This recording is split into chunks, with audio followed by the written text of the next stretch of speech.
একবার এক ঘোড়া চোর ঘোড়া চুরি করতে গিয়ে ধরা পড়ে গেল। ঘোড়ার মালিক চোরকে বললেন, তোমাকে কঠিন শাস্তি দেওয়া হবে, তবে দুটি শর্তে তুমি মুক্তি পেতে পারো। চোর বলল, দয়া করে আপনার শর্ত প্রকাশ করুন, আমি সব শর্ত মেনে নিতে রাজি আছি। ঘোড়ার মালিক চোরকে বলল, আমাকে ঘোড়া চুরি করার কলা কৌশল শিখালে আমি তোমাকে মুক্ত করে দেব। এই প্রস্তাবে চোর সানন্দে আনন্দে রাজি হয়ে গেল এবং যথারীতি চুরি করা কলা কৌশল শিখানো শুরু করে দিল। প্রথমে ঘোড়ার কাছে গিয়ে ঘোড়াকে একটু আদর করলো এবং গা মর্দন করে দিল এবং চোর বলল, প্রথম পর্যায়ের কাজ শেষ, আমি আপনার ঘোড়ার বিশ্বাস অর্জন করেছি, এখন লাথি মারা বা লাফ দেওয়ার কোনো সম্ভাবনাই নেই।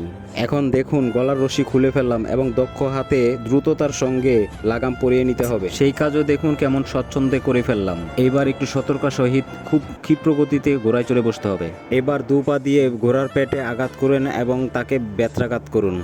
এবার ঘোড়া দুলকি চালিয়ে ছোটা চলা শুরু করলো। এবার চোর বলল, এভাবেই ঘোড়া চুরি করতে হয়, তবে ঘোড়ার মালিককে সামনে রেখে ঘোড়া নিয়ে চম্পট দেওয়ার মজাই আলাদা।